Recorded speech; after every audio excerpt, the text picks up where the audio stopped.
দেখো বন্ধুরা, তোমরা সবাই জানো যে আমি মিষ্টি খেতে খুব ভালোবাসি। এখনও কিরকম মিষ্টি মিষ্টি মন করছিল, তাই ভাবলাম যে একটু আজকে বাড়িতে মালপোয়া বানাই। তো ভাবার সাথে সাথেই দেখো ব্যাটারটা তৈরি করে নিলাম। কী দিয়ে ব্যাটারটা তৈরি করলাম আমি বলছি, আমি সুজিটা ভিজিয়ে রেখেছিলাম দুপুরের দিকে। তো সুজি আর ময়দা, সাথে দুধ আর চিনি তো দিতেই হবে, আর আমি একটু ঘিও দিয়েছি আর মুড়ি। দেখো আমি ব্যাটারটা তৈরি করে নিয়েছি, আর প্যানেতে আমি সাদা তেল দিয়ে দিয়েছি। এবার জাস্ট ফ্রাইটা করবো। যত বেশি ফ্যাটানো হবে তত বেশি কিন্তু ফোলে, ফ্লাফিনেসটা আসে। সো চলো, আমার এটা তৈরি হয়ে গেছে। সো দেখো আমি হাতাতে করে ছেড়ে দিয়েছি।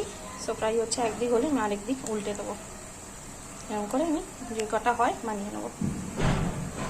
সো দেখো হচ্ছে, আমি একটা দিক উল্টে দিয়েছি। অলরেডি ফার্স্টটা কিন্তু আমি খাওয়া শুরু করে দিয়েছি। দেখো আমি এখান থেকে ভেঙে খাওয়াও শুরু করেছি। দারুণ ক্রাঞ্চি হয়েছে, প্রচণ্ড গরম, ভীষণ সুন্দর ক্রাঞ্চি, বেশ ভালো ক্রাঞ্চিটা হয়েছে। সো আমি এটা অলরেডি খাওয়া শুরু করে দিয়েছি। সো দেখো আমার 3 নম্বর কমপ্লিট, এটা 4 নম্বর হতে চলেছে। এখনও হয়তো 3টের মতো হবে।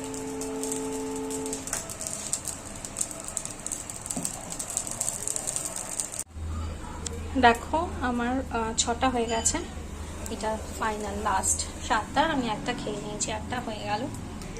আমি জাস্ট এবার লিকুইড চকলেট দিয়ে উপরে একটু গার্নিশ করে দেবো।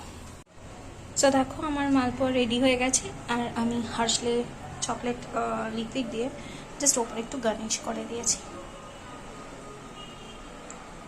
তো জানো আমার যে প্রচণ্ড ক্রেভিং, মানে আমার যখনই ইচ্ছে অনুযায়ী শুধু মিষ্টি টাইপ আইটেম ভালো লাগে। আর আমার যখনই এরকম ইচ্ছে হয় আমি বাড়িতে মিষ্টি টাইপ কিছু বানিয়ে নিই। এখন জাস্ট ইচ্ছা করলে দেখে আমি মালপোয়া বানিয়ে নিলাম।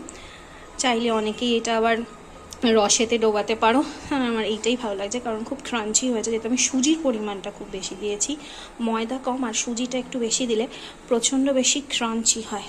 সো আমার কমপ্লিট। কেমন লাগলো কমেন্ট করে জানাও।